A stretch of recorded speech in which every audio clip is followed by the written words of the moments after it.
और मैंने अध्याय 4 के लिए काफी रूपरेखा दे चुका हूँ। Three basically. Sorry, I've given enough outline for chapter 3, and for that we needed to read chapter 4. और अध्याय 3, पहला कुरिन्थियों अध्याय 3 के लिए मैंने काफी रूपरेखा दिया है। And I believe that now one has to understand what is any special message they have enjoyed from the Lord after having read that. और समझना होगा करके कोई खास संदेश जो उन्होंने आनंद उठाया, जिसका उन्होंने आनंद उठाया परमेश्वर के द्वारा इसे पढ़कर। I can go on again for another 1 hour and speak, but it doesn't make really edifying if I don't understand how far you all have grasped, and it just becomes a simple lecture. It is लेकिन not, मेरे लिए जरूरी है कि मैं समझूं करके आप लोगों ने कितना समझा है। जी, I would like to just share few things as there are not many people also who have come over here. Jebu, can you just interpret for me? Yes, brother. Yes, brother. Most definitely. So I don't want, I'm not sharing something which is out of some great secret or some revelation. I'm just sharing something which God spoke to me when as I was interpreting and as God was talking to us. Amen, amen. Yes. I will just, as we are studying this chapter 4, chapter 3, and we are trying to study Greek people and Jew people. This is something that God also was speaking to me. और जब हम लोग जब अभ्यास करते समय में और जब मैं ट्रांसलेशन कर रहा था, तो हमने यूनानी लोग के बारे में और यहूदी लोग के बारे में हम जब बात करते समय में प्रभु ने कुछ बातें हैं जो मुझसे बात किया, वो बस मैं थोड़ा मैं बांटना चाहता हूँ। There are a few verses which I will like to read for you. It's from chapter 1, but it is about the same subject. We have read it before, but I will like to read it again. और उसके लिए उसके आधार पर कुछ वाक्यों को मैं पढ़ना चाहता हूँ जो पहला अध्याय से ही है, परंतु हमारा विषय के लिए है, इसके लिए मैं पढ़ना चाहता हूँ। 1 Corinthians chapter 1, 22, 23, 24 and 25. उसका 23, 24 और 25 में हम इस तरह हम देखते हैं। For indeed Jew require sign and Greek seek wisdom. 23 हम देखते हैं कि परंतु जो यहूदी है वो चिन्ह चाहते हैं और जो यूनानी है वो ज्ञान चाहते हैं। But we preach Christ crucified. परंतु हम जो है वो मसीह जो क्रूसित है उसको हम प्रचार करते हैं। Unto the Jew a stumbling block and unto the Greek foolishness. जो यूनानी के लिए मूर्खता है और यहूदियों के लिए ठोकर है। But unto them which are called, both Jews and Greek. परंतु जो बुलाए हुए हैं, जो यदि यूनानी हो या यहूदी हो, Christ is the power of God and the wisdom of God. उनके निकट मसीह परमेश्वर की सामर्थ है और परमेश्वर का ज्ञान है। Because the foolishness of God is wiser than man. क्योंकि परमेश्वर की मूर्खता जो मनुष्य से भी ज्ञानवान है। And the weakness of God is stronger than man. और परमेश्वर की निर्बलता मनुष्य के बल से बहुत बलवान है। We understand that Jew requires sign and Greek seek for wisdom. और हम ये बात जानते हैं और समझते हैं कि जो यहूदी लोग हैं वो लोग हमेशा चिन्ह चाहते थे और यूनानी लोग हैं वो लोग ज्ञान चाहते थे। Jew here stand for religious people. और जो यहूदी लोग जो है वो धार्मिक लोगों को दिखाया दृष्टांत में देता है। और Greek stand for wise people. और जो यूनानी है वो बुद्धिमान या ज्ञानवान लोगों को दर्शाता है। Or you can tell Jews stand for the religion of the world and Greek stand for the wisdom of the world. या दूसरा अर्थ में अगर हम कहें तो जो यहूदी लोग हैं वो जगत का धर्म के लोगों को दर्शाता है और जो यूनानी संसार की धार्मिकता संसार की धार्मिकता को दर्शाता है और जो यूनानी है संसार का बुद्धि और ज्ञान को दर्शाता है। So Jews people, the problem with the Jew people was they always stand for religion. और यहूदियों का विषय जो सबसे बड़ा विषय रहता था, वो लोग हमेशा धर्म के लिए ही वो लोग खड़ा रहते थे। What is religion of the world? यानी कि संसार का धर्म कैसा है? The religion of the world stand for action. They believe in doing work, doing some deed, and doing some karma to gain the favor of the God. अब संसार का धर्म के अनुसार हम देखते समय में वो लोग हमेशा क्या है, परमेश्वर की उपस्थिति में कुछ कार्य करके दिखाए, कुछ भक्ति करके दिखाए, ताकि परमेश्वर की ओर से उनको कुछ मेहरबानी या कुछ अच्छा कर्म उनको मिले। वो बात परमेश्वर के सामने अच्छा प्रकट करने के लिए ये लोग बहुत काम करते हैं। The religion of the world stand for earning favor of God. हाँ, यहाँ तक कि जो संसार का धर्म जो है वो ये बात सिखाता है कि तुम लोग कैसे भी करके परमेश्वर से तुमको मेहरबानी प्राप्त करे, मेहनत करके. मेहनत करके मेहरबानी प्राप्त करे। And that is what the religion of the world stand for. और ये बात है संसार का धर्म उसमें खड़ा है। And the wisdom of the God and the wisdom of the world is the wisdom of the world. It is the wisdom of the world. और जो संसार का ज्ञान का विषय में अगर देखा जाए तो वो और कुछ नहीं, संसार की ज्ञान की बातें हैं। The religion of the world, the first character is we will do something, we will do some work to gain the favor of the God. And second attribution is that we are special because of our action, because of our deed, because of our karma. तो संसार में जब धर्म के विषय के लिए जब उन खड़ा रहते हैं समय में, उनका सबसे बड़ा काम मुद्दा जिस विषय पे वो लोग आधार पर खड़े हैं वो ये है कि हमको परमेश्वर को प्रसन्न करने के लिए और परमेश्वर से प्रसन्नता प्राप्त करना है तो हमें कुछ कार्य करना पड़ेगा, मेहनत करना पड़ेगा उसके लिए। और उसमें से दूसरा बात ये निकलता है कि हम जो लोग हैं, हम लोग एक खास लोग हैं, क्योंकि हम लोग हैं परमेश्वर के लिए, भगवान के लिए या देव के लिए कुछ कार्य कर रहे हैं, कुछ मेहनत कर रहे हैं, इसलिए हम लोग खास लोग हैं।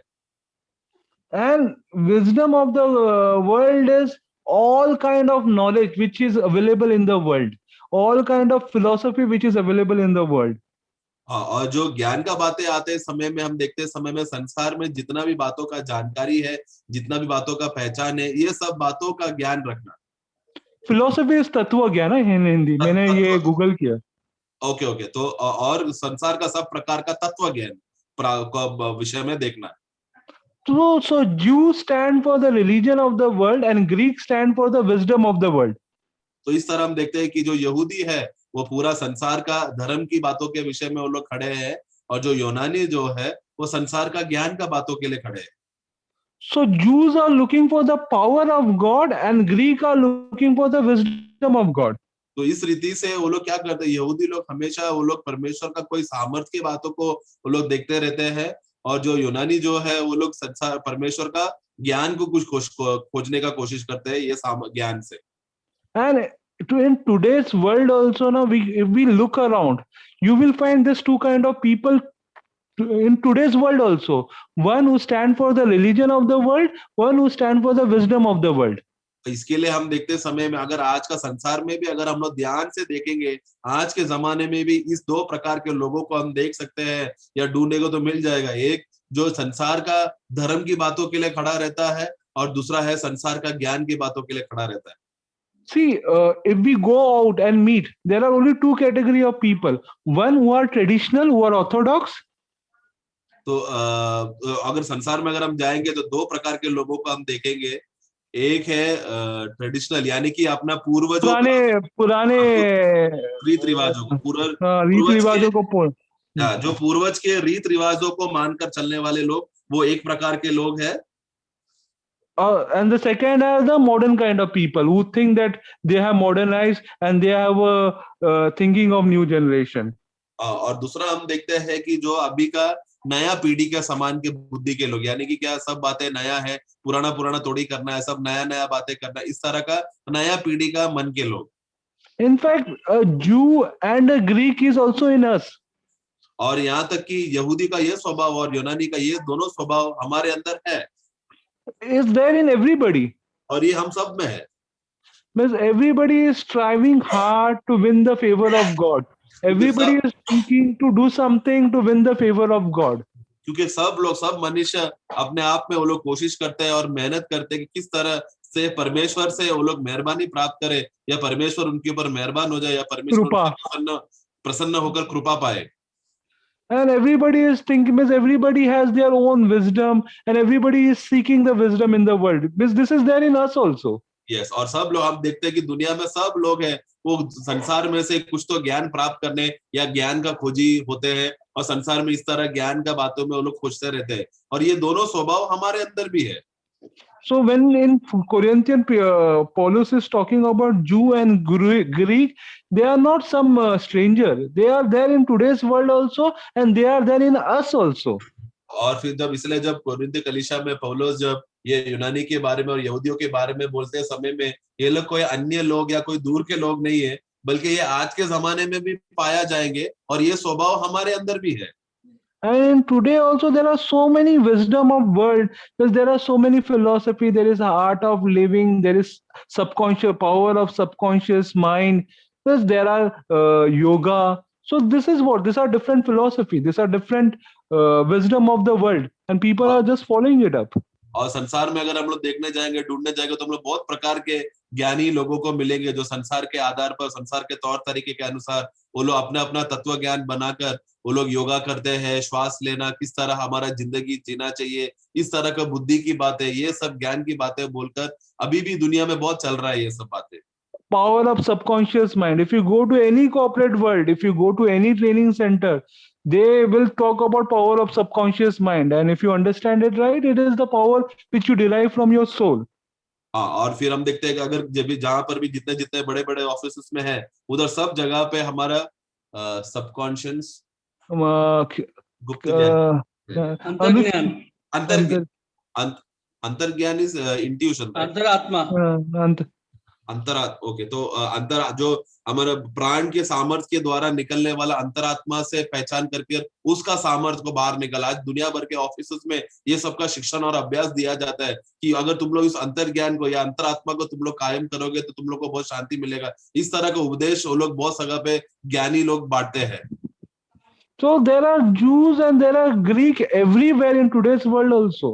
इसके लिए आज का जमाने में भी हम ये यहूदियों का ज्ञान और ये यहूदियों का लोग प्रकार के स्वभाव के लोग और यूनानी प्रकार के लोगों को हम देखते हैं।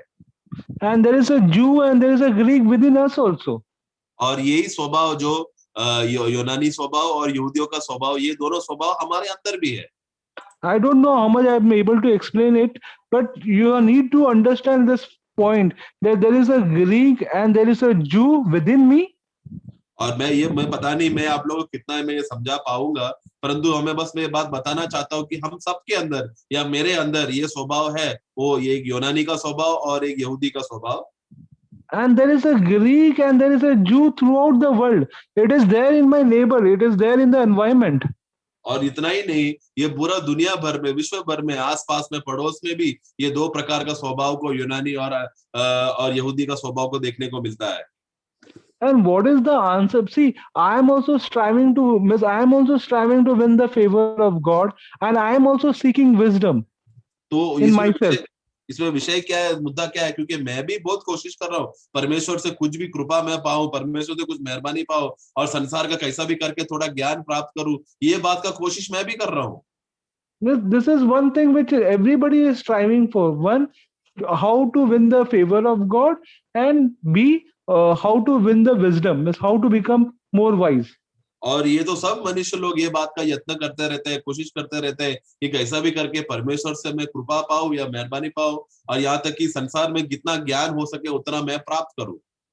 And what is the answer for both the religion of the world and the wisdom of the world? और ये दोनों बातों के लिए क्या जवाब है जो इस संसार का धर्म की बातों को पूरा करने देखता है या संसार को ज्ञान प्राप्त करने देखता है? इन दोनों के लिए जवाब क्या है?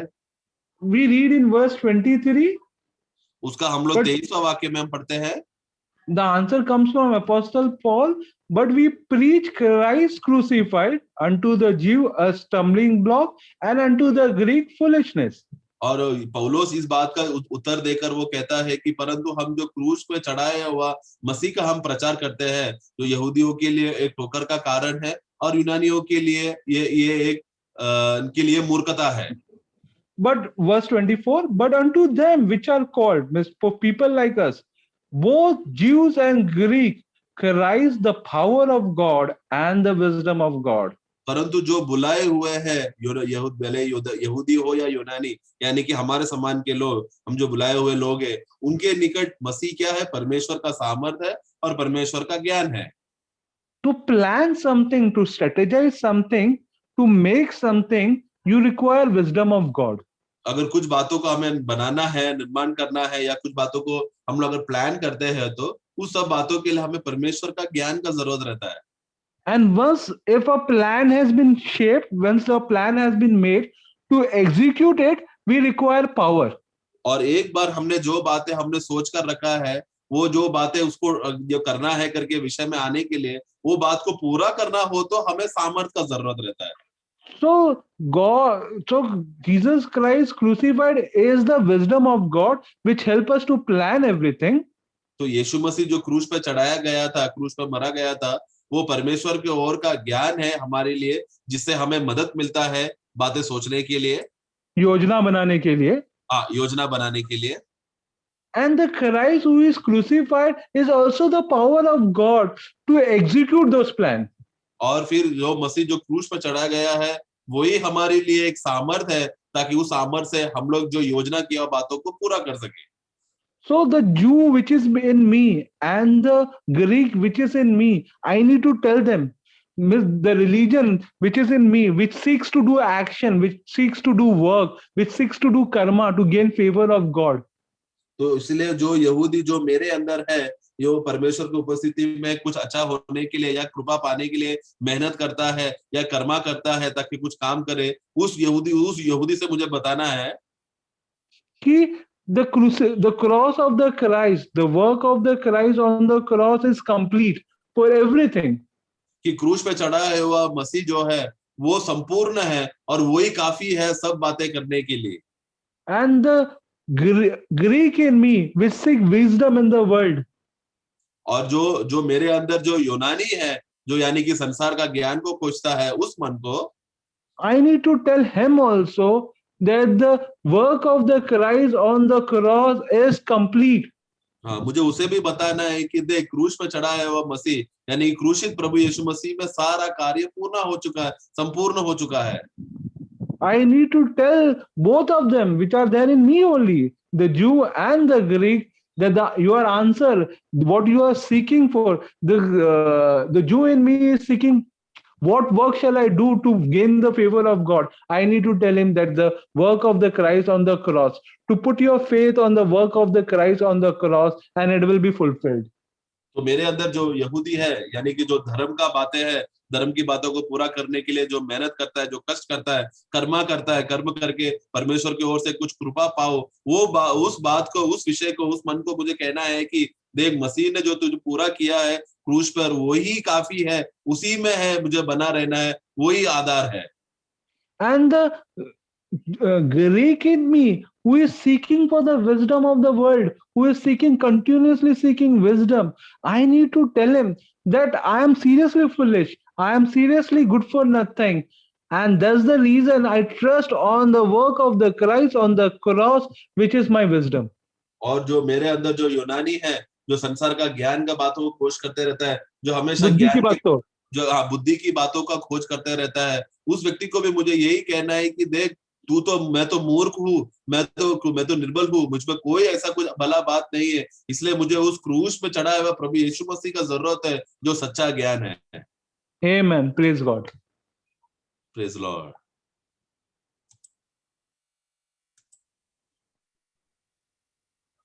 Thank you for the enjoyment, Sanju. Amen, amen.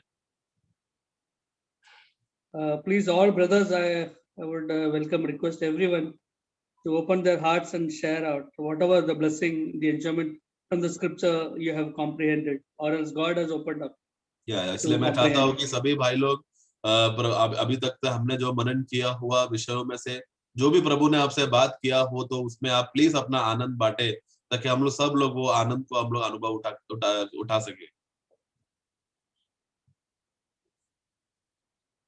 Everything, whatever you speak for the glory of God, remember there's a reward in heaven. याद is being रखना प्रियो, corrected. यस याद रखना प्रियो, आप जो भी कुछ बात करते हैं वो परमेश्वर का महिमा के लिए बात करते हैं, और जो कुछ बात आप प्रभु का महिमा के लिए बात करेगा वो सब के लिए प्रतिफल है। Do not miss the chance of laying up the treasure in heaven. इसके लिए ये जो स्वर्ग में धन इकट्ठा करने का ये जो अच्छा मौका अभी आपके सामने है, उसको आप लोग वेस्ट ना करें। I'm not just lightly speaking. This is a real a chance of depositing your treasure in heaven. You are actually transferring. और मैं कोई हल्का सा बात मैं नहीं कह रहा हूँ, ये बहुत गंभीर बात है। ये बहुत अच्छा मौका है प्रभु की उपस्थिति में, जो स्वर्ग में धन इकट्ठा करने का विषय में। इसलिए जो भी प्रभु का आत्मा ने आपको स्पर्श किया है, आप अभी बात कर सकते हैं।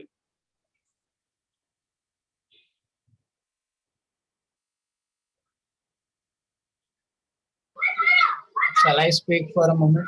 Yes, please. Sure, brother, sure. Okay. So as Sanjay brother was sharing that about Jews and Greeks. और जैसा संजय भाई जो यूनानी के बारे में और यहूदियों के बारे में कह रहे थे।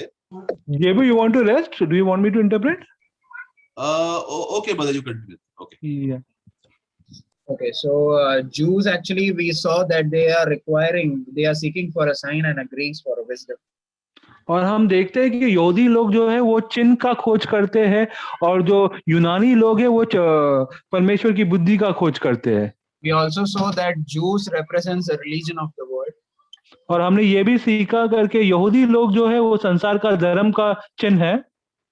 And very beautifully brother said, because while establishing the very fact in the chapter 3, he is himself talking about the temple of God there. और भाई ने बहुत खूबसूरती से ये बात समझाया था। अध्याय 3 में हम देखते हैं वहां पे परमेश्वर के मंदिर के बारे में बताया जाता है। See, we have to know the speciality of the temple of God here. हमें सचमुच परमेश्वर के मंदिर की खासियत क्या है इसे समझना होगा। That is absolutely laid in this worldly system also. If we go, you don't go to temple to play. और ये हम संसार के नियम में भी देखते हैं कि अगर तुम मंदिर में नहीं जाओगे। No, we don't go to temple to play or sneak around. अच्छा, और हम सब जो है वो मंदिर में खेलने के लिए या घूमने के लिए नहीं जाते। We don't go to temple to display our show off. और हम कोई मंदिर में दिखावा करने के लिए नहीं जाते हैं।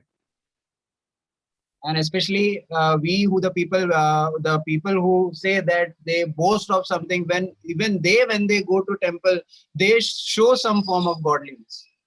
और वो लोग भी जो बहुत दिखावा करते हैं, वो जो शोशाबा करते हैं, वो भी लोग जब मंदिर के अंदर जाते हैं तो मंदिर में वो कहीं ना कहीं कुछ ना कुछ भक्तिपना दिखाते हैं।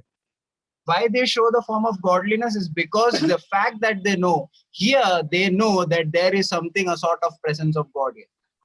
क्योंकि और ये भक्तिपन कहाँ से आता है उनके अंदर, क्योंकि वो भी जानते हैं कि यहाँ पे कुछ कहीं ना कहीं किसी ना किसी प्रकार का परमेश्वर है। And they go to that temple not to they go to the temple just to gain the favor of the Lord, in order to make so that their works may go very smoothly. और वो मंदिर में जाते हैं ताकि वो परमेश्वर का कृपा पा सके, ताकि जो उनका काम है, जो उनका व्यापार है, जो वो दिन का काम कर रहे हैं, वो सब कुछ अच्छी तरह से हो जाए। The people who go to the temple of God is never ever even seeking never seeking that whether I am worthy to come before him, or whether me coming before his presence is well pleasing to him or not. They are never ever concerned about that. और ये लोग जो मंदिर में जाते हैं वो कभी इस बात के बारे में सोचते भी नहीं है कि क्या मैं योग्य हूँ परमेश्वर के मंदिर में जाने के लिए, क्या सचमुच परमेश्वर मुझसे प्रसन्न है, क्या मेरा जीवन परमेश्वर को प्रसन्न करता है, इस बारे में वो कभी सोचते भी नहीं है।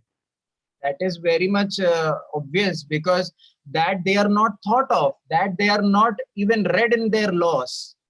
क्योंकि ये बहुत ही स्पष्ट है, क्योंकि इसके बारे में उन्होंने कभी सीखा भी नहीं, कभी पढ़ा भी नहीं, न उनके नियम के व्यवस्था में उसके बारे में कुछ बताया गया है।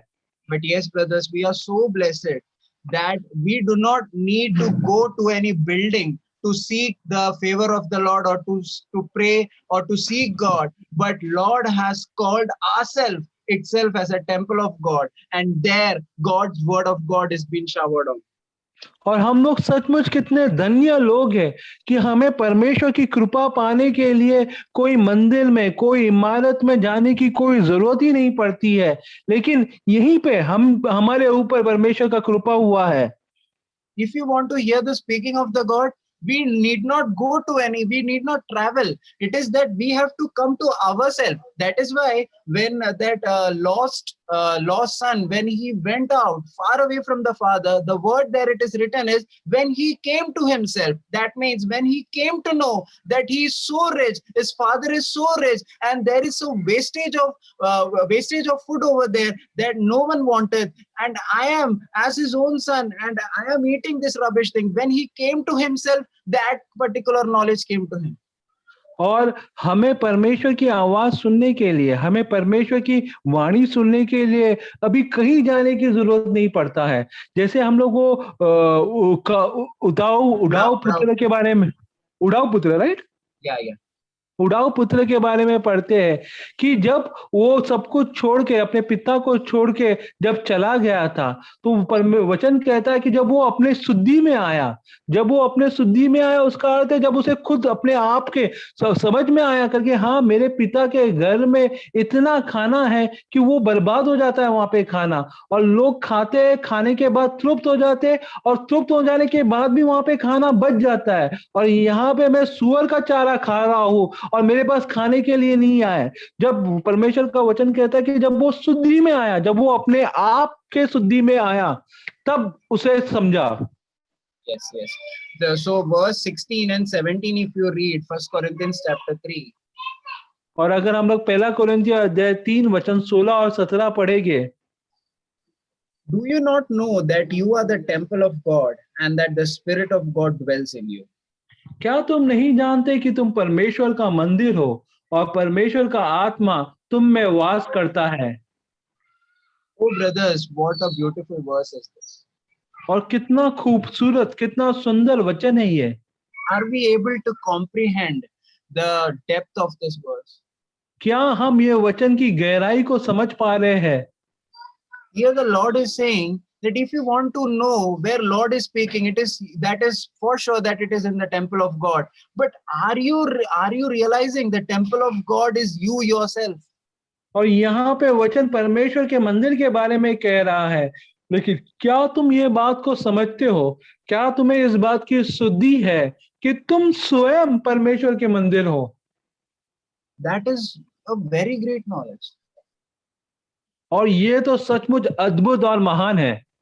Or verse 17, if you read, if any man defile the temple of God, him shall God destroy, for the temple of God is holy, which temple you are.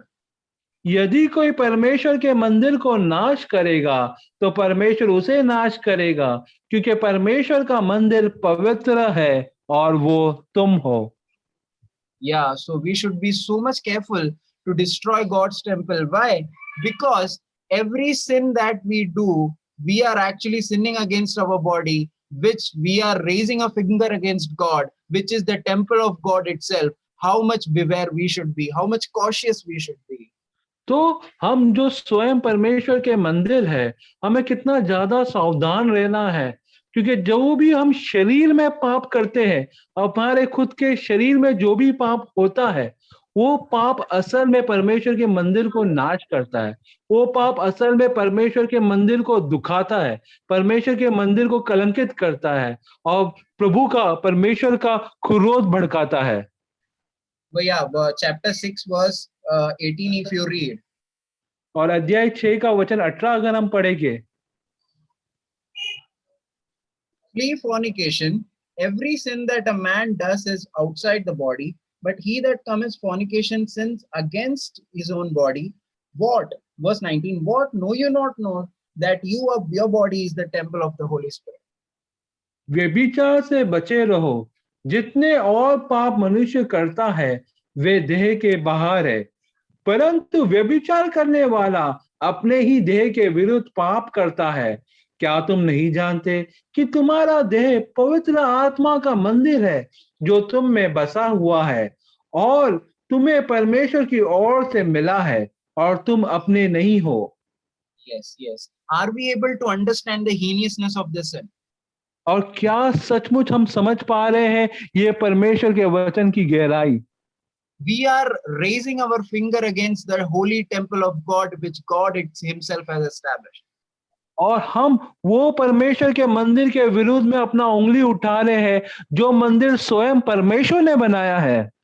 See, brothers, why the people of this world is not able to understand? Because they do not have any laws. Their laws do not produce such a fact. But our law, the law which the Lord has binded in our hearts, He Himself, when He says something, it is so true, it is true, so true to the fact, because we are not our own. Our body himself is not our own, because once this body is withered off, we will fly, and we, because since He has bought us with a price, we cannot claim this body as our own.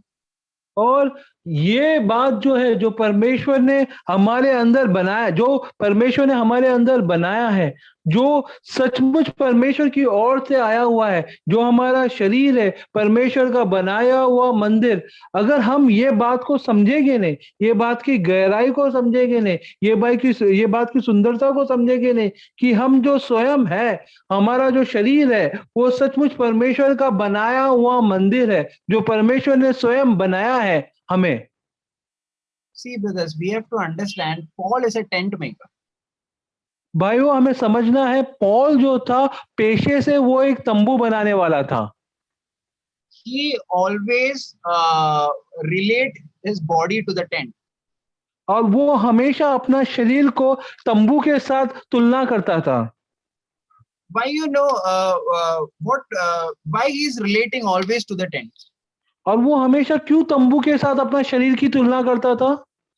Because we in our profession, we don't know the speciality and the peculiarity of what tent is, but he, being his own profession, he knows what actually tent is, and it's not a temporal, it's not an eternal thing, it's just for a temporal thing, for some purpose people make, and afterwards they just get off. और क्यों हम हमारे बुद्धि में ये बात, तंबू का जो रहस्य है उसको समझते नहीं है, लेकिन प्रेरित पौलुस जो खुद एक पेशेवर तंबू बनाने वाला था, वो ये बात को और ये रहस्य को अच्छी तरह से समझता था कि तंबू जो होता है वो सिर्फ थोड़े समय के लिए होता है, जहां पे लोग थोड़े समय के लिए रहते हैं, अपना काम पूरा करते हैं और आगे बढ़ जाते हैं। See, when I closely understood this, I was very much happy in the world. और जब ये बात को मैंने समझा, सचमुच फिर मैं इस संसार में बहुत खुश हो गया।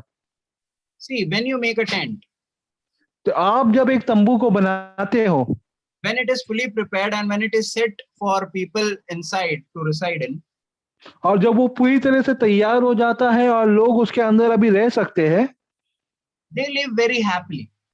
वो अंदर तंबू के बहुत खुश रहते हैं।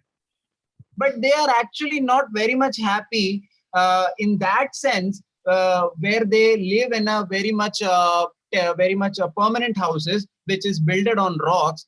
Here the tent is very much temporal, which can wade off any time, because it has a danger of storms. It is in the danger of hasty winds, so which can fade away anytime. तो जो चट्टान पे बनाया हुआ घर के समान नहीं होता है ये तंबू। तंबू में जो रहता है, तंबू का जो घर रहता है, उसको हमेशा खतरा रहता है तूफानों से, बाढ़ से, कि कभी भी, क्योंकि ये थोड़े समय के लिए बनाया गया है, तो ये जो तंबू का घर होता है और जिसमें इसमें लोग रहते हैं, उनको हमेशा ये खतरा रहता है तूफान आ जाने का, बाढ़ आ जाने का और तंबू उसमें बह जाने का। Paul is in one of the verses, he's saying, when our temporal body, when it fades away, our spirit and our soul will fly. और प्रेरित पौलुस एक वचन में कहता है कि हमारा शरीर जो थोड़े समय के लिए है, जब वो चला जाएगा, जब वो बीत जाएगा, तब हमारे अंदर से प्राण और आत्मा उड़ जाएगा। How do we understand that verse? और हम ये कैसे समझेंगे ये वचन को? I think it is in, I don't know where I read. 2 Corinthians chapter 5 में है क्या? 1 Corinthians chapter 5 में नहीं है. Second Corinthians 5:1 में है, लेकिन वो नहीं है. We read 2 Corinthians 5:1 first. हम पढ़ेंगे 2 कुरिन्थियों अध्याय 5 वचन 1, क्योंकि हम जानते हैं कि जब हमारी पृथ्वी पर का ढेरा सरी का घर गिराया जाएगा, तो हमें परमेश्वर की ओर से स्वर्ग पर एक ऐसा भवन मिलेगा जो हाथों से बनाया हुआ घर नहीं, परंतु चिरस्थायी है. Yeah. There is a verse which says that when this temporal body, when it is faded away, we will fly away. There is a kind of verse there. और Okay. एक वचन है जो कहता है करके जब हमारा शरीर जो थोड़े समय के लिए है, जब वो ढाया जाएगा, जब वो गिर जाएगा, तब हमारे अंदर से हमारा आत्मा और प्राण जो है वो उड़ जाएगा. See, why Paul is saying that? और प्रेरित पौलुस क्यों ये कह रहा है? Because when he used to make tents, and when tent was in a position to fade away because of the hasty winds and storms, when the foundations would unplug by itself from the, which is fastened on the ground, when it is faded, when it is in the verge of fading away or getting destroyed, the people inside which is residing will flee away, will come out fast out of the tent. प्रेरित पौलुस जो पेशे से तंबू बनाने वाला था, वो ये बात को समझता था कि तंबू बनाने के बाद जो थोड़े समय के लिए रहता है, अगर वहां पे कोई तूफान आ जाए या वहां पे कोई बाढ़ आ जाए, तो लोग जो तंबू के अंदर रहते हैं, अगर तूफान आ जाएगा, बाढ़ आ जाएगा, तो तंबू जो है वो ढह जाएगा, तंबू जो है वो गिर जाएगा. इसके लिए लोग जल्दी से भागकर वहां से निकल जाते, तंबू से निकल जाते हैं. See, brothers, when since we are very much young and young because of our blood is very young, so we don't know. We are not even thinking of death, or we are not thinking when we will die or something. Why? Because we are strong. We think that we are strong. But if you ask a elderly man or elderly people, they always think of death. Why? Because they know that their time is near. और हम जो जवान लोग हैं, हमारा जो खून जो जवान है, हम तो कभी मृत्यु के बारे में सोचते ही नहीं. हमें तो कोई मृत्यु का कोई कल्पना या कोई सोच ही नहीं है. लेकिन अगर एक व्यस्त व्यक्ति से, अगर हम लोग एक बुजुर्ग व्यक्ति से बातें करें या बुजुर्ग स्त्री से बातें करें, वो हमेशा मृत्यु के बारे में सोचते हैं, क्योंकि उनको मालूम है कि उनका मृत्यु नजदीक है. I am amazed why Paul is actually relating our body to the tent, is because tent, it might be the tent might fade away because of two circumstances. One is it might be old and varied, and because of the wear and tear of it, it might get destroyed. But on the other side, tent may be very much new, but because of the hasty winds and storms, it can be destroyed at any time, no matter what you make the tent a day before. और मैं सचमुच चौंक जाता हूँ, मैं सचमुच आश्चर्यचकित हो जाता हूँ ये अद्भुत तुलना के द्वारा जो प्रेरित पौलुस ने किया हमारा शरीर और तंबू के बीच में. तंबू दो कारण की वजह से गिर जाता है, या दो कारण की वजह से वो खत्म हो जाता है. या तो तंबू पुराना हो गया, या तो तंबू जूना हो गया, और वो आपो आप जो है वो खराब हो जाता है और वो गिर जाता है. या शायद तंबू बहुत नया हो, तंबू जो है वो बहुत मजबूत हो, लेकिन एक तूफान आ जाए, एक आंधी आ जाए, वो तूफान उस आंधी के कारण वो जो नया तंबू है वो भी टूट जाता है. That is why we have to understand what our life is. It's just a vapor, brothers, which passeth away. A wind passeth away and it go whereby we even don't know where the wind came from even. That is our life. और इसी कारण हमें हमारा जीवन का अर्थ को समझना है कि हमारे जीवन का अर्थ क्या है. जैसे हवा जहां अपनी मर्जी होता है वहां पे चलता है, और हमें नहीं मालूम कि वो कहां से आया और वहां वो कहां पे जाएगा, उसी प्रकार हमारा जीवन है, हम उसे नियंत्रण नहीं कर सकते. So as Peter also says, all flesh is as grass, and all the glory of man is this the flower of grass. और जैसे अपोस्तल पतरस ने भी कहा, प्रेरित पतरस ने भी कहा, जो हमारा शरीर है, जो हमारा शरीर है, वो तो एक घास के समान है, और जो भी हमारा शरीर का घमंड है, जो भी हमारा शरीर का बुद्धि है, वो उस घास में उगे हुए फूलों के समान है। And the grass wither away one day, और एक दिन ये घास जो है वो तो सूख जाएगा, and flower will fail away. और जो फूल है वो भी एक दिन सूख जाएगा। That much small is our life. उतना ही छोटा है हमारा जीवन। But we have to understand such a small life the Lord considered. और लेकिन हमें ये बात को, गहराई को समझना है कि इतना छोटा सा हमारा जीवन, उसको परमेश्वर ने देखा, परमेश्वर ने उसका लेखा लिया। How much blessed we are, brothers, that such a small kind of a life, which is compared to a wind which passeth away any time, and we do not know from where the source of that wind was, such a minute life which we have gotten, but still the Lord considering our life, such a greatest position that He is honoring us with. So privileged we are, brothers. तो हमें ये सौभाग्य को समझना है, हमें समझना है कि हम कितने धन्य लोग हैं, कि जो हमारा जीवन जो एक घास के समान है, जो कभी आया कभी चला गया पता ही नहीं चला, जो हवा के समान है कि हमें पता ही नहीं वो कहाँ से आया और वो कहाँ पे जाएगा, लेकिन परमेश्वर ने तो भी ये जीवन जो हमारा है उसको परमेश्वर ने ध्यान दिया, परमेश्वर ने उसको देखा और परमेश्वर ने उसे चुना। ये सचमुच कितनी सौभाग्य की बात है।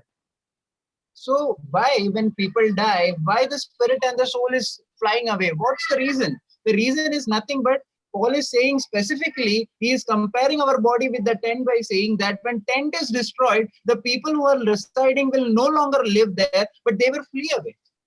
और प्रेरित पौलुस जैसा कहता है करके, जब शरीर मर जाता है तो आत्मा और प्राण उड़ के चला जाता है।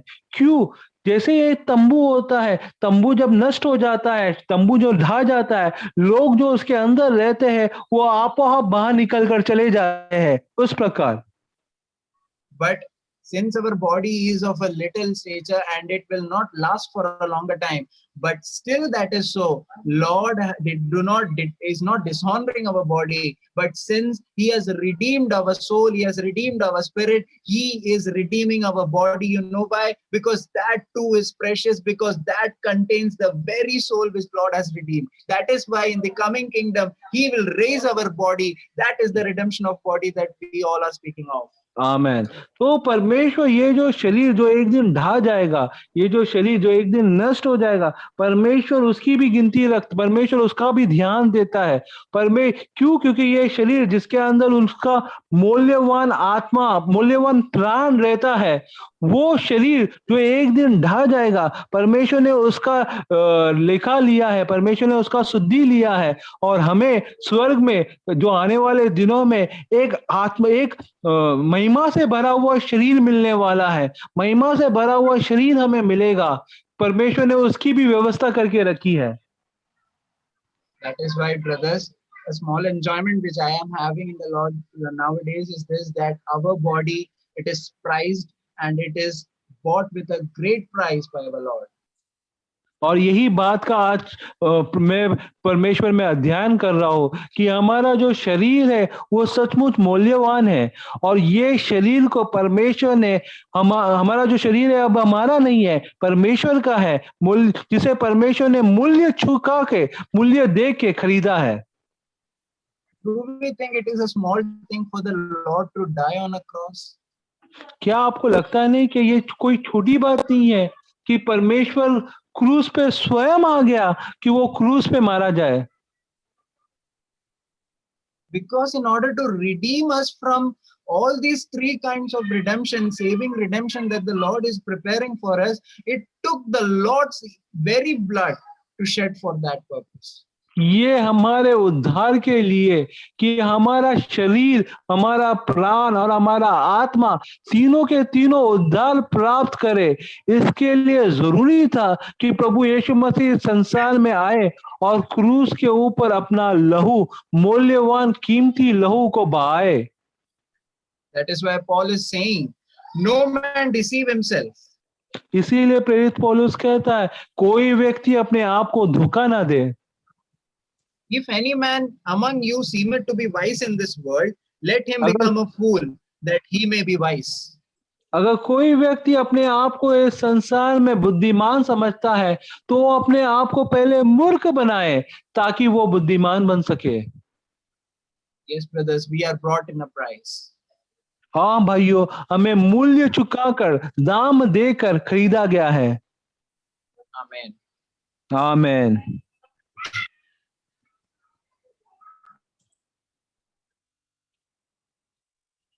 Today, I'm very happy to see our brothers pouring out their heart, whatever enjoyment the Lord is giving.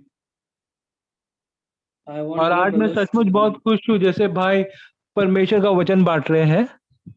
I want more brothers to open up their hearts to share their enjoyment, because this is between us and the Lord.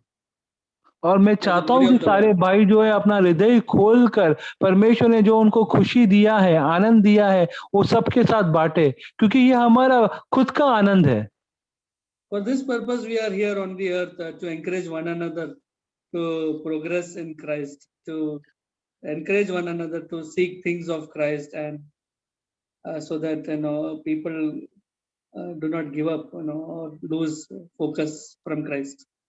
यही हमारा मकसद है. हम लोग इस संसार में इसी कारण है ताकि हम एक दूसरे को उत्साहित करें, प्रोत्साहन करें, एक दूसरे को हम लोग मदद करें. Yeah, fellowship builds us up. Fellowship keeps us warmth. Fellowship keeps us in Christ focused. That is the reason I'm encouraging everyone to pour out their hearts.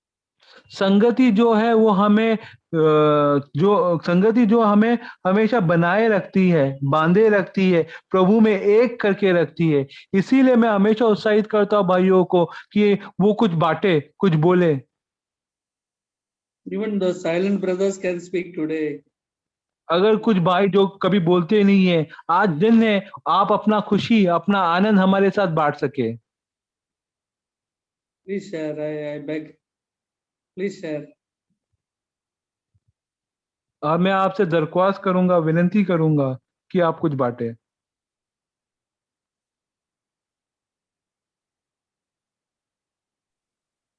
Praise Lord, brother. Amen. Praise Lord. There is not much to speak, but last week when I was reading 1 Corinthians chapter 3, और कुछ मेरे पास ज्यादा नहीं है बांटने के लिए, पर पिछले हफ्ते जब मैं पहले कुरिन्थियों का अध्याय 3 पढ़ रहा था, the thing made when I was reading it, the verse that made me think a little was 6 and 7.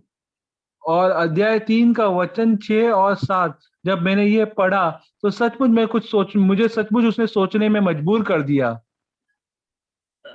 It says, I have planted, Apollos watered, but God gave the increase. So then neither is he that planteth anything, neither he that watereth, but God that giveth the increase. और मैंने पौधे को लगाया, Apollos ने सींचा, परंतु परमेश्वर ने बढ़ाया. इसलिए न तो लगाने वाला कुछ है और न सींचने वाला, परंतु परमेश्वर जो बढ़ाने वाला है. And the same thing now Jayesh brother was saying that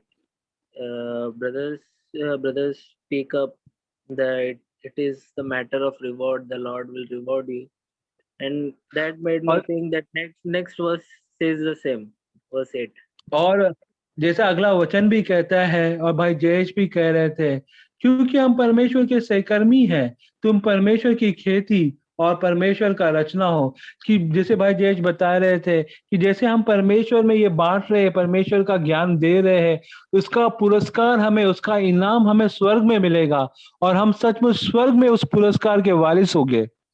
Yeah, it is written in verse 8 that every man shall receive his own reward according to his own labor.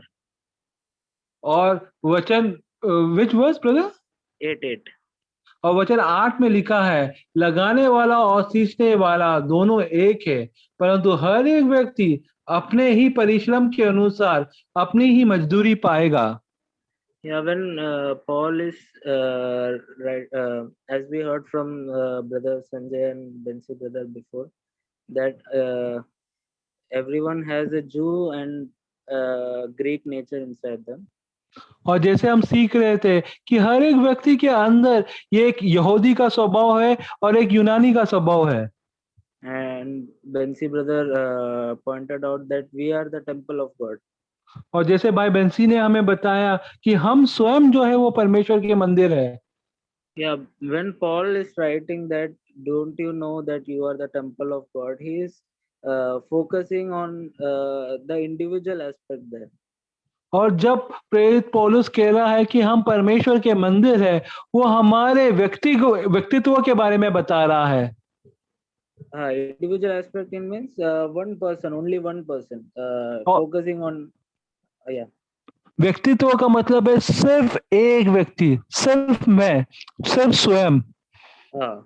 Now, before writing that, Paul is focusing on that corporate aspect. As a church, when people gather, as a fellowship, when people gather, how everyone has his own labor and everyone waters and God gives the increase.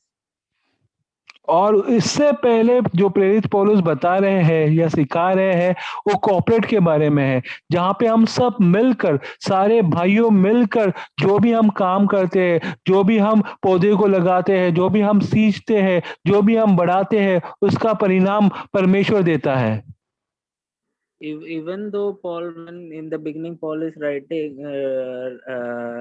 writing that I planted and Apollos watered, he is not focusing that he is not saying that I have that it is our work that I should plant and I should only water. और जैसे प्रेरित पौलुस कहता है कि मैंने पौधे को लगाया और अपोलोस ने सींचा, वहां पे कभी प्रेरित पौलुस ऐसा नहीं कहता कि मुझे ही पौधे को लगाना होगा या मुझे ही पौधे को सींचना होगा। And as we go downward, that every man which shall be receiving his own reward according to his own labor. और जैसे हमने पढ़ा कि हर एक व्यक्ति अपने मजदूरी के अनुसार, अपने कामों के अनुसार, परिश्रम के अनुसार उसका मजदूरी, उसका पुरस्कार पाएगा। Now, when I was reading this verse, a verse from Proverbs 11 came to my mind. और जब मैं ये वचन पढ़ रहा था तो नीति वचन का अध्याय 11 से वचन मेरे मन में आया। Chapter 11 verse 25. और अध्याय 11 वचन 25।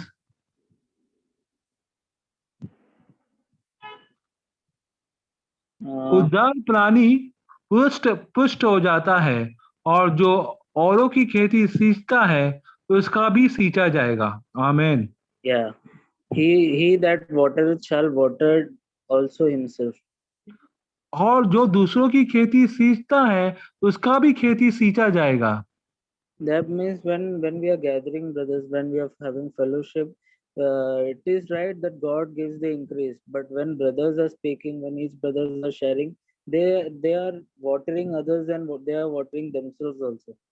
और जब हम लोग संगति में मिलते हैं और जब हम वचन को बांटते हैं तो हाँ, सचमुच हमारे वचन के बांटने के द्वारा सारे के सारे लोग जो है वो आशीष प्राप्त करते हैं, लेकिन उनके साथ हम भी आशीष प्राप्त करते हैं। सारे के सारे लोगों को पानी मिलता है लेकिन उनके साथ हम भी पानी प्राप्त करते हैं।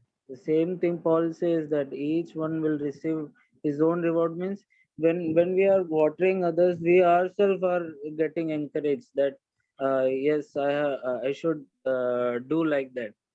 और जब प्रेरित पौलुस कहता है कि हर एक व्यक्ति को अपने परिश्रम के अनुसार मजदूरी मिलेगा, उसका अर्थ ये भी है करके जो मैं पानी सींचता हूँ, जो मैं जल डालता हूँ, जब मैं वो जल को डालता हूँ तब वो जल मैं स्वयं भी प्राप्त करता हूँ और मुझे भी आशीष मिलता है। Now when I'm watering, when I speak, I'm watering. Yeah. और जैसे मैं वचन बोल रहा हूँ, मैं जैसे वचन बांट रहा हूँ, मैं जल को सींच रहा हूँ, मैं जल को दे रहा हूँ। Now am I doing it for pleasing God, as Sanjay brother said? क्या मैं ये काम सिर्फ परमेश्वर को खुश करने के लिए कर रहा हूँ?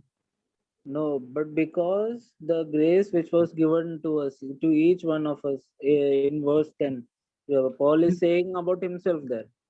और ये सब हो रहा है क्योंकि परमेश्वर ने हमें अनुग्रह दिया है, जिसे प्रेरित पौलुस वचन 10 में कह रहा है। परमेश्वर ने उस अनुग्रह के अनुसार जो मुझे दिया गया है, मैंने बुद्धिमान राजमिस्त्री के नाई नींव डाली। It is not because of because we have to do it, or we have to please God by doing it. It is not like that, but because God gives us grace, because of His faithfulness, we are seeing and we are humbling ourselves and we are receiving from Him. और मैं कुछ हूँ या मुझे कुछ आता है या मुझे कुछ पता है, मुझे कुछ मालूम है, इसीलिए मैं नहीं कुछ वचन बांट रहा हूँ, लेकिन परमेश्वर के अनुग्रह के कारण, परमेश्वर से मैंने प्राप्त किया अनुग्रह के कारण वो मुझे इतना नम्र बना देता है कि मैं अपनी नम्रता से और परमेश्वर के अनुग्रह के द्वारा बांट पाता हूँ। Because each one of us individually are the temple of God. क्योंकि हम में से हर एक व्यक्ति व्यक्तिगत रूप से परमेश्वर का मंदिर है। And now when we are gathering, we are watering each other and we are growing together. और हम जैसे साथ में मिलते हैं, संगति करते हैं, हम एक दूसरे को पानी डालते हैं, जल सींचते हैं और स्वयं भी जल प्राप्त करते हैं। It is interesting that when we when a person plants something, he waters it every day. अगर एक व्यक्ति पौधा को लगाता है तो उस पौधे में हर दिन पानी डालता है। He is not watering it and saying that not boasting that because I water it grows every day. और पौधे में पानी डालने के बाद उस वो घमंड नहीं करता है कि मैंने रोज इस पौधे में पानी डाला, इसके लिए ये पौधा बड़ा हो रहा है। But when it grows, that person who is working for it is also happy, is also enjoying that yes, it is growing. लेकिन जब वो पौधा बड़ा होता है तो वो व्यक्ति जिसने उसमें पानी डाला वो भी उसका आनंद उठाता है, उसको भी खुशी होती है कि ये पौधा जिसमें मैंने पानी डाला है वो बड़ा हो गया। The same way, when we gather in a fellowship, we are watering each other, we are enjoying ourselves, and we are enjoying in the brothers who are speaking and laboring. उसी प्रकार जब हम संगति में मिलते हैं, जब हम संगति में वचन को बांटते हैं, हम पानी को सींचते हैं और सारे लोग वो जल से, वो पानी से तृप्त हो जाते हैं, आनंद प्राप्त करते हैं और साथ में हम भी आनंद प्राप्त करते हैं उस जल, उस पानी के द्वारा। Yeah, this was a thing last week when I was reading. I was really happy that whenever brothers gather, not only while speaking or while preaching, but also say a simple phone call or when we visit a brother, there is an enjoyment in ourselves. और ये तभी नहीं हो, जब भी भाई मिलते हैं, जब भी हम संगति करते हैं और हम वचन बांटते हैं, लेकिन ये वहीं तक सीमित नहीं है। लेकिन जब हम एक दूसरे भाइयों के साथ फोन में कॉल करते हैं या फोन में बात करते हैं या एक दूसरे भाई के साथ व्यक्तिगत मिलते हैं, तभी भी ये आनंद को हम उठा सकते हैं। Why? Because because the source of life which we are getting is from one place. क्योंकि सारे जीवन का जो स्रोता है वो सिर्फ एक ही है जिसके द्वारा हम प्राप्त करते हैं। And that is why in the end Paul is saying that not Apollos, not Cephas, not Paul, but because can we go to the last verse in chapter 3? और अध्याय 3 का आखिरी वचन को हम पढ़ेंगे। Yeah, verse 22 and 23. क्या पौलुस, क्या अपोलोस, क्या कैफा, क्या जगत, क्या जीवन, क्या मरण, क्या वर्तमान, क्या भविष्य, सब कुछ तुम्हारा है और तुम मसीह के हो और मसीह परमेश्वर का है। आमेन। Man, because when we are gathering together, we are looking at this Christ and we are watering each other and we are growing together in the Lord as a church. और हम जैसे सब मिलते हैं और हम जो सारे एक दूसरे को पानी सींचते हैं, जल को सींचते हैं, हम सब एक साथ मिलकर उसमें आशीष प्राप्त करते हैं।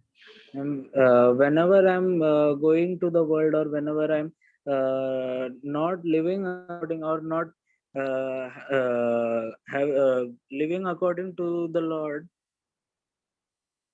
और जब भी मैं संसार में जाता हूँ या जब भी मैं परमेश्वर की इच्छा के अनुसार जीवन व्यतीत नहीं करता हूँ, Lord always brings a brother to talk to me. I don't know why, but the Lord always Amen. makes me interact with other brothers. तब ऐसा हालात में परमेश्वर हमेशा एक भाई को मेरे पास लेके आ जाता है या एक भाई को मेरे पास भेज देता है जिसके साथ मैं संगति करूं। Yeah, that is why I came to know, because that brother is watering me and I am growing. That same enjoyment, with that same energy, I am serving the Lord. और जब मैं वो भाई से मिलता हूँ, वो भाई मेरे अंदर जल को सींचता है और उनके जल के सींचने के द्वारा मैं आशीष प्राप्त करता हूँ और वो उसी प्रकार वही आनंद वही खुशी को लेकर मैं संगति में आता हूँ और अपना खुशी अपना आनंद दूसरे भाइयों के साथ बांटता हूँ और दूसरे भाइयों को जल सींचता हूँ। That is why Paul is saying, because of which I watered, but do not glory in me, but do not idolize me. Paul is saying. इसीलिए प्रेरित पौलुस कहता है, हाँ मैंने जल को सींचा है, लेकिन तुम मुझे अपना हीरो मत बनाओ, तुम मुझे अपना मूर्ति मत बनाओ, तुम मेरी तारीफ या मेरी प्रशंसा मत करो। Because of the grace of God which was given to me, I am doing my work. और सिर्फ परमेश्वर के अनुग्रह के कारण जो परमेश्वर ने मुझ पर दिखाया, मैं अपना कार्य कर पा रहा हूँ। That is the reason that Paul mentions that it is God who gives the increase. Praise God. और इसीलिए पौलुस कहता है, परमेश्वर है जो उसे बढ़ाता है। Yes, amen. आमीन brother. Praise Wonderful Lord. sharing. Praise Lord. Amen. I'm really blessed with Finney's sharing. जीयू कैन यू इंटरप्रेट? मैं भाई विनी के शेयरिंग के द्वारा बहुत ही उत्साहित हुआ, And आशीषित हुआ। yeah, we are so blessed that we have such wonderful brothers who are always there to water us. हम लोग कितने आशीषित लोग हैं कि हमारे संग ऐसे ऐसे भाई लोग हैं जो हमेशा सींचने के लिए हम पानी है उनके पास, And they are always ready to water. और वो पानी सींचने के लिए हमेशा वे तैयार है And हमारे ऊपर। this is a blessed thing to have this to be living in such a condition. ये बहुत ही आशीषित बात है कि ऐसे अवस्था में हम लोग पाए जाए अपने आप को। Because this situation was not there in Corinthian church. That is why there were so problems raised in Corinth church. और ऐसा अवस्था कोरिन्थियों कलीसिया में अगर ये समस्या नहीं आई होती तो हम आशीषित नहीं होते थे। This situation was not the situation of always being ready to watering by other brothers is not was not there in Corinth. If it was there in Corinth, this much situation would have not come. Can you put it in Hindi? हाँ, तो अभी हमने जो धन्य अवस्था, जो पानी मिलने का, सींचने का जो अवस्था, धन्य अवस्था हमको मिला है, ये अवस्था उस समय में कोरिन्थ में नहीं था। यदि अगर कोरिन्थ में होता तो इतना तकलीफ या इतना फूड या इतना तकलीफ वहां पर नहीं आता। Amen, amen. But praise God that God is raising us between us brothers who was always ready to water. प्रभु के धन्यवाद हो कि प्रभु ऐसे ऐसे भाइयों को उठाता है जो हमेशा पानी सींचने के लिए हम तैयार होते हैं। When Bensi and Finney they were sharing about the temple of God, जब बेंसी और फिनी अपने प्रभु के मंदिर के विषय में चर्चा कर रहे थे, I noticed there was some peculiarity when Paul is using the word temple. मैंने एक बात का वहां पर मैंने नोट किया कि कोई खास बात है जब मंदिर का शब्द जब पौलुस वहां पर वापरता है। And since this is a Bible study, so I think that it would be useful if I take the topic today.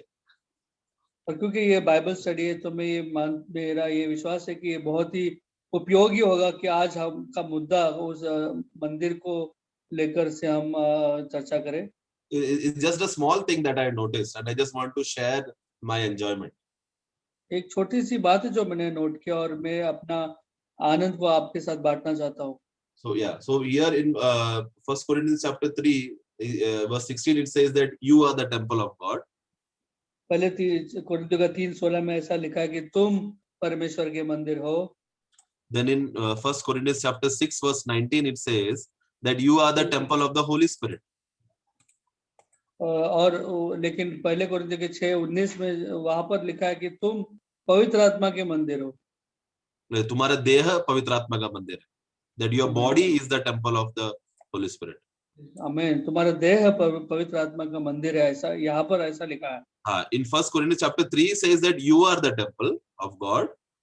पहला कोरिन्थियों का 3:16 में लिखा कि तुम परमेश्वर के मंदिर हो. Yeah, and in 6 verse 18 it's 19 it says that your body is the temple of the Holy Spirit. लेकिन 6:19 में लिखा हुआ कि तुम्हारा शरीर वो पवित्र आत्मा का मंदिर है.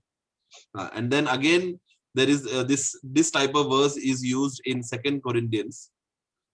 और इसी प्रकार का शब्द हम लोग देखते हैं दूसरे कोरिन्थियन में भी लिखा हुआ 6 verse 16. 6:16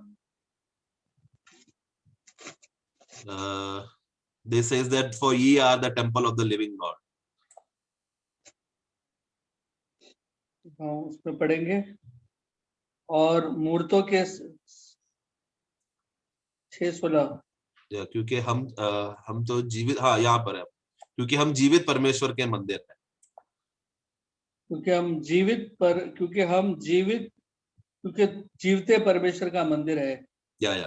So in Corinthians, this is how 3 times Paul is using the term of temple. इसीलिए हम लोग मंदिर को 3 बार अलग अलग रूप से पौलुस वर्णन करते हुए देखते हैं हम कोरिन्थियन कलीसिया में. There is one more time Paul is using the matter of temple, that is in Ephesians. एक और बार है मंदिर का शब्द वो वापरता है तो एफेसियों की किताब में. Ephesians chapter 2 verse 21. एफेसियों का 2:21. There it's telling that you have been framed and growing together to become a holy temple of God. जिसमें सारी रचना एक साथ मिलकर प्रभु में एक पवित्र मंदिर बनते जाते हैं. Yeah. And I believe so. When I was reading, I understood one thing, that all these 4 verses that Paul is using for different circumstances. और ये मेरा समझ है कि चारों बार अलग अलग वर्णन जब पौलुस ने किया है वो अलग अलग परिस्थिति के आधार पर उसने इस प्रकार के शब्द को उन्होंने बदल कर वर्णन किया है. And since we are Bible believing believers, we are Bible students, I strongly believe that based on every situation and circumstances, when the circumstances come, we are supposed to use this 4 verse differently. और क्योंकि हम लोग Bible के students हैं, इसलिए हम लोग Bible को हर एक वचन को इतने गंभीर से लेते हैं.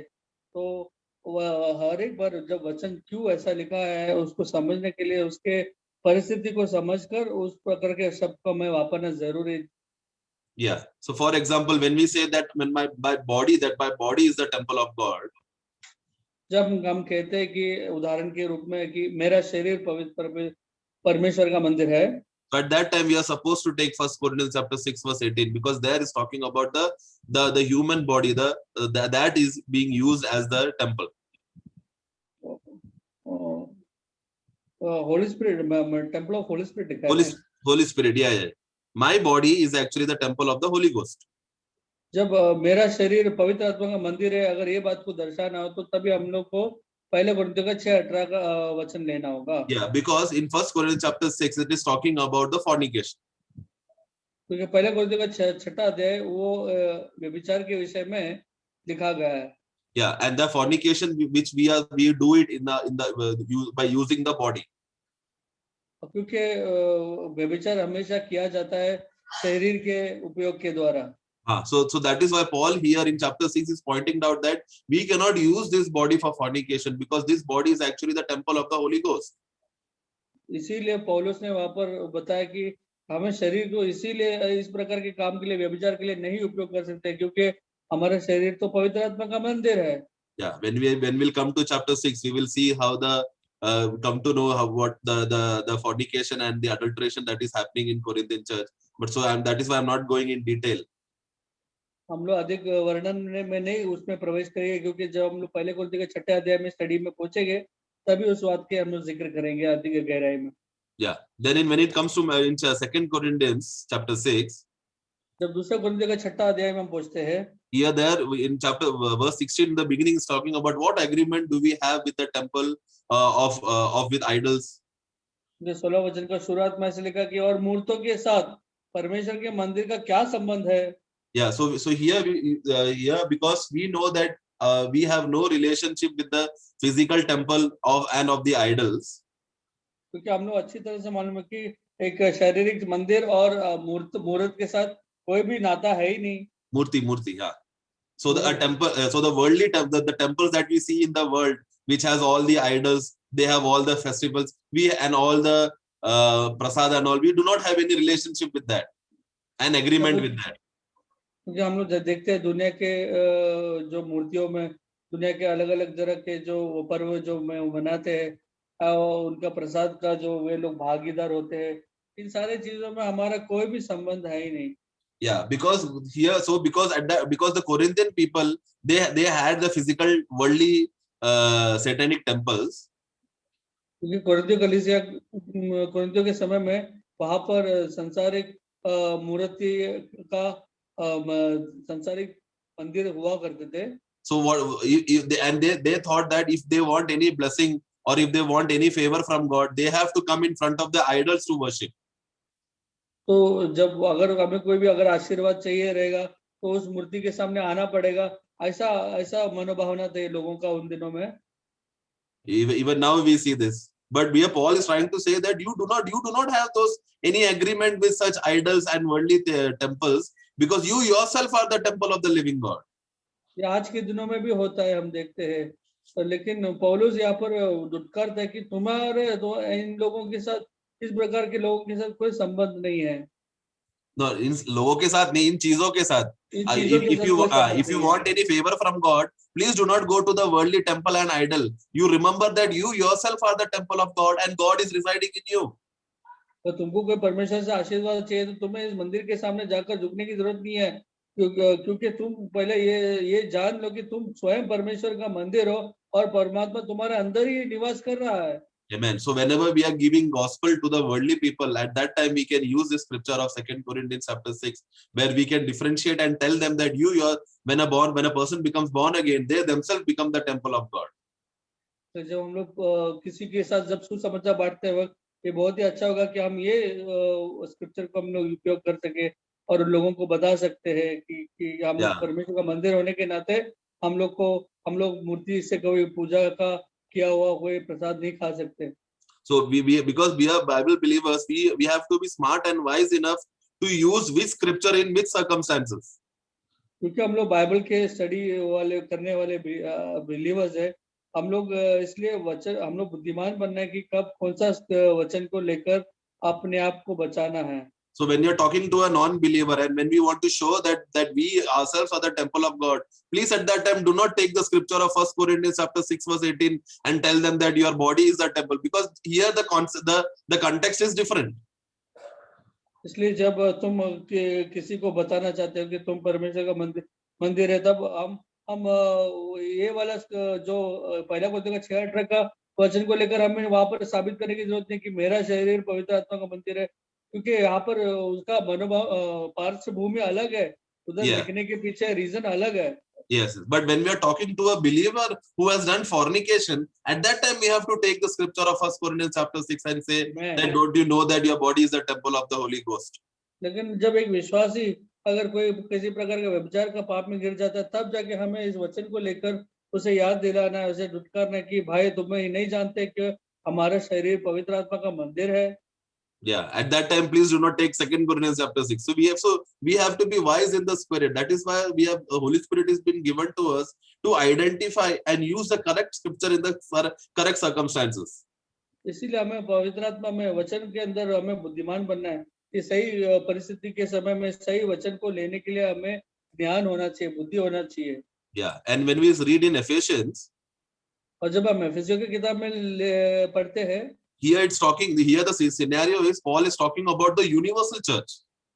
पौलुस यूनिवर्सल कलीसिया के विषय में कह रहा है। Yeah, so in this, since we are all part of the universal church, क्योंकि हम लोग सब लोग उस यूनिवर्सल कलीसिया के सदस्य हैं, and we are all being buildingly fitly framed together so that we are growing as a holy temple in the Lord. The entire universal church is been made as is identified as the temple of God. उधर वो बताना चाहते कि हम लोग सब एक साथ मिलकर प्रभु में एक पवित्र आत्मा का पवित्र मंदिर बनते जा रहे हैं. Yeah, so that is how that is why in this Ephesians, when we read in Ephesians, that for this reason the word that we are telling that we are being grown together as a holy temple, for this reason this scripture was used. इसीलिए हमें ये बताने की ये इस कारण ये पवित्र आत्मा का हम लोग शरीर का हमारे शरीर पवित्र आत्मा का मंदिर है, ऐसा हम लोग को बताना है. We are being built together. We are being built together as the holy temple. That is what the context in second Ephesians chapter 2. इस कारण हम लोग मिलकर, हम सब लोग साथ इकट्ठा मिलकर प्रभु में एक मंदिर बनते जा रहे हैं. हमें इस आधार पर समझना है. Yeah, when we read in Corinthians, there it was said that we are already the temple of God. जब हम लोग कोरिन्थियों में पढ़ा, वहां पर लिखा कि हम लोग ऑलरेडी हम लोग मंदिर बन गए हैं. हाँ, मंदिर है. But in Ephesians here it's telling that we are being builded together as a temple. Both the context is different. लेकिन एफएससी में जब लिखते हो ऐसा लगा कि हम लोग सब लोग साथ मिलकर बनते जा रहे हैं. दोनों का हम लोग को फर्क समझना है. Yeah. So then coming back to, I hope we are all understanding the differences of how Paul is using the term temple of God or the temple of the Holy Ghost or the temple of the Lord. और मैं विश्वास करता हूँ कि आप लोग को अच्छी तरह से अभी फर्क मालूम पड़ गया होगा कि जब पौलुस ने परमेश्वर का मंदिर का शब्द को वापरा और जब उसने पवित्र आत्मा का मंदिर है हमारा शरीर ये सब कहा, और ये कब कहा, जब ये कहा कि हम लोग सब लोग साथ में पवित्र परमेश्वर का मंदिर बनते जा रहे हैं. ये सब का फर्क हमें समझना है. Yes, and then coming back to 1 Corinthians chapter 3. और वापस हम लोग पहले कोरिन्थियों के 3 अध्याय में वापस लौट आते हैं. There was a reason for which why Paul had to say in chapter 3 verse 16 that know ye not know that ye are the temple of God. तो एक कारण है जिस कारण पौलुस को ऐसा उनको समझाना पड़ा कि क्या तुम नहीं जानते कि तुम परमेश्वर के मंदिर हो. Here it is actually talking about the works that all the brothers are responsible for doing. क्योंकि यहाँ पर लोगों के जो कार्य है जो जिसके विषय में पौलुस बताना चाहता है. Yeah, based on how the people are working, that work is nothing but the temple of God. जो परमेश्वर का कार्य जो लोग अलग अलग कर रहे हैं वो कार्य और कुछ नहीं है, लेकिन वो कार्य ही मंदिर है. And then who is that temple? You yourself are the temple. और वो मंदिर क्या है? तुम स्वयं ही एक मंदिर हो. So that is why in verse 17 if is telling that Paul is trying to remind that since the works that you are doing it regarding to the temple of God. और क्योंकि तुम जो कार्य कर रहे हो वो पवित्र आत्मा परमेश्वर के मंदिर के विषय में लेकर कर रहे हो काम. So that time please do not defile the work that is the temple of God. ऐसे समय में कृपया उस मंदिर को भ्रष्ट ना करें. Yeah, because if you do not defile the temple, because that work that you are doing, that itself is related to the temple of God. क्योंकि जो कार्य तुम कर रहे हो वो तुम्हारे परमेश्वर का मंदिर बनाने के साथ उसका प्रभाव होता है. Yeah, for you are the for the temple of God is holy, which temple you are. क्योंकि परमेश्वर का मंदिर पवित्र है जिसका मंदिर तुम हो स्वयं हो. Yeah, so because this is related to the work that you are doing. If you read from the above verses, Paul is telling that I was laid the foundation. I am the main Rajmistri, or I am the main master builder. So Paul is telling about the building, a construction building that is happening in the spiritual world, and we all brothers are responsible to build that building. ये कार्य भाइयों कार्य के साथ तुलना लिखा गया. हमारा मंदिर का जो अवस्था है वो कार्य के साथ तुलना में लिखा हुआ है पौलुस ने. क्योंकि जो पहले पढ़ते वक्त पता चलता है कि अपने कार्य का सब लोग को करना है, उस कार्य के अनुसार प्रतिफल होगा, ऐसा लिखा है. और बाद में कहता है कि तुम पवित्र आत्मा को के मंदिर परमेश्वर के मंदिर को नाश ना करो. Yeah, because if we are silent, if you are not doing the part which we are supposed to do, at that time we are defiling the temple. अगर हम लोग समझो कि हम लोग शांत बैठे हैं और जो कार्य करना चाहिए था, अगर ऐसे समय में हम लोग नहीं करेंगे, लेकिन शांत बैठेंगे, चुपचाप बैठेंगे, तो फिर हम लोग परमेश्वर के मंदिर को नाश कर रहे हैं। Yeah, so that I think we heard this last week when Brother Jayesh beautifully he explained about this concept. Because if we are not able to do the part which we are supposed to do, we are actually defiling the temple. क्योंकि गए बार भी मैंने सिखाया था कि जो भाग हमें दिया गया है परमेश्वर का मंदिर बांधने के विषय में, अगर जब हम लोग नहीं करेंगे तो फिर हम लोग एक तरफ से हम लोग वो मंदिर को भ्रष्ट कर रहे हैं या नाश रुकावट कर रहे हैं। Yeah, and who all are responsible to work in the temple of God? और कौन कौन जिम्मेदार है परमेश्वर के मंदिर बांधने के विषय में? We know that it is the priests who are responsible. Common people cannot work in the temple. It is the priests who are supposed to work in the temple. उस मंदिर में काम करने का जिम्मेदारी किसका है? हमको मालूम है कि ये तो याजक का जिम्मेदारी है, तो साधारण लोग का नहीं वहां पर कोई भी लेना देना है। ये तो याजक लोग है जिसका जिम्मेदारी है कि मंदिर में वो काम करे। And we know that when we read in 1 Peter chapter 2 verse 9, we see that you are that there also they're telling that you are all the royal priesthood of God. पहले पत्रोस के में पढ़ते हो तो एकदम क्लियरली वहां पर स्पष्ट रूप से लिखा है कि हम सब परमेश्वर के याजक लोग हैं, हम लोग राज्य के याजक लोग हैं, साधारण लोग नहीं है। Yes, so and because of which when we read in verse 4 and 5 of first Peter, see there he is telling 4 और 5 में पढ़ेंगे 4 in verse 5 we see that we are all built up into a spiritual house. हम लोग आत्मिक घर verse 5 में हम लोग आत्मिक घराना के विषय में और जिसके याजकों का पवित्र समाज बनकर, so we are all being built up as a spiritual house, a holy priesthood. That is what God is making us. हम लोग ना ही आत्मिक घर बनते जाते हैं जिससे याजकों का पवित्र समाज बनकर, यही है पवित्र आत्मा में का घर बांधे जाना। Yeah, so Jesus Christ, what he is doing when the brothers, when they are gathering, all the brothers of God is actually built to be a spiritual house, a holy priesthood. We are actually becoming a community of priesthood when we are gathering together, when we are born again. यीशु मसीह जब मंदिर बांधता है तो मतलब वो क्या करता है, वो हम सबको मतलब जितने भी राज के याजक लोग हैं उनको इकट्ठा करता है, और इकट्ठा करने के द्वारा वो उनकी सेविकाई के द्वारा मंदिर को बांध रहा है। हम लोग सब याजकों का समाज बनते जा रहे हैं। हम लोग exactly. So at that time, so since we are now a community of priests, our job is to serve in the temple. क्योंकि हम लोग अभी याजकीय के समाज बन गए, हमारा भी जिम्मेदारी है कि हम मंदिर में अपने याजकीय सेविकाई का कार्य को करें। Yeah, so at that time, when we come back to 1 Corinthians chapter 3 verse 17, at that time we need to understand, if we are not doing the appointed work which we have given, work that is given to us, if we are not doing faithfully, at that time we are defiling the temple. तो इसलिए ऐसा है कि जब हम लोग इस तरह विश्वास योग्य रूप से हम लोग अगर अपना कार्य नहीं करेंगे मंदिर के अंदर, तब या अपने याजकीय सेविकाई को नहीं करेंगे, तो हम लोग वो मंदिर को हम लोग भ्रष्ट कर रहे हैं। Yeah, so this is what the situation that was happening in the Corinth church. यही कोरिन्थियों कलीसिया में हो रहा था। Instead of coming together and be one and instead of forming brotherly love among themselves, what they were doing, they were hatred and they were fight and they were division. क्योंकि इकट्ठा होकर वो लोग भाइयों का प्रेम जरा भाईचारा में लगने के बदले उन लोग एक दूसरे को काट रहे थे, एक दूसरे को तुलना कर रहे थे, एक दूसरे को ऊंचा नीचा देख रहे थे, और वापस झगड़ा, ईर्ष्या और अलग अलग लड़ाई उत्पन्न हो रहे थे। So Paul is reminding them, what type of work are you doing? Don't you know that you are the temple of God? In the temple of God, you are supposed to serve each other and water each other, and you have to grow together in love. इसीलिए जब पौलुस ने वहां का अवस्था देखकर बोला कि तुम लोग क्या कर रहे हैं, ये तो तुम लोग तो परमेश्वर का मंदिर हो, क्या नहीं तुम ये जानते हो?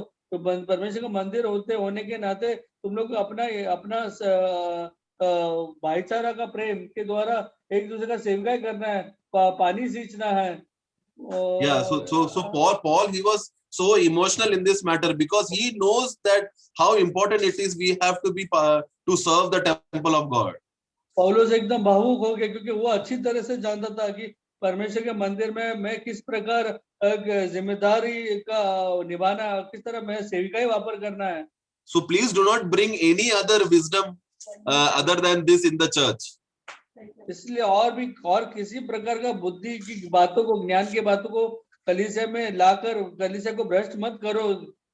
Yeah, that is what in verse 18 is telling. Let no man deceive himself. Because if we bring something our own wisdom in the church, we are actually deceiving ourselves. इसलिए 18 वचन में लिखा है कि इसलिए अपने आप को तुम लोग अपने आप को धोखा में मत जाओ, क्योंकि तुम अपना बुद्धि को और ज्ञान को अगर कलीसिया में ला रहे हो तो तुम परमेश्वर के कार्य को नष्ट कर रहे हो। Yeah, when we bring the wisdom of the world in the church, that wisdom is nothing but foolishness with God in verse 19 when we read. क्योंकि हम अगर जब तुम संसारिक बुद्धि को अगर कलीसिया में लाओगे तो फिर तुम वो बुद्धि की और कुछ नहीं, लेकिन वो केवल मूर्खता की बात है परमेश्वर के नजर में। Yeah, because in the church, your only job is to come each other, let brotherly love remain, water each other, and God will surely cause the growth in the church. क्योंकि परमेश्वर के कलीसिया में एक दूसरे को केवल हमें प्रेम में सींचना है और प्रभु सचमुच बढ़ोतरी देगा। हम केवल वही कर सकते हैं। Yeah, therefore verse 21, do not glory in the men, do not worship them, do not make people your fellow brothers as some heroes or some superstars. They are not heroes or superstars, they are just simple brothers in Christ. इसलिए मनुष्य में कोई घमंड मत करो, क्योंकि वे तो केवल साधारण मनुष्य है। Yeah, so please, this is the understanding what Paul is trying. This is the message was what Paul is trying to give in chapter 3 by making us realize that Paul, who is Apollo, who is Kepha, they are just servants of God, but we are all workers, we are co-brothers, we are all building together for the glory and honor of the Lord. So we have to give our works should glorify God. इसलिए पौलुस वहां पर उन लोग की आंखें खोलने देखता है कि ये क्या है, तुम वो बोल रहे, कौन है पौलुस, कौन है केफा, कौन है अपोलोस, हम लोग क्या है, हम लोग तो कुछ भी नहीं, हम लोग तो केवल एक दास है जो परमेश्वर की जो बुद्धि की ज्ञान को बांटने के लिए, तो परोसने के लिए तुम्हारे पास आए, सेवा करने के लिए आए। So I'm really blessed when the brothers were sharing how God is talking to us. When brothers are watering amongst the to each others, at the same time parallelly, Lord is making sure that we are growing in the Lord. मैं बहुत ही आशीषित हूँ आज जब हर एक भाई जब बात कर रहे थे, वे लोग मानो कि जैसे पानी सींच रहे थे एक दूसरे के ऊपर, और आशीर्वाद प्रभु का महसूस हुआ। So may the Lord help us. परमेश्वर हमारी मदद करे। Amen. वंडरफुल।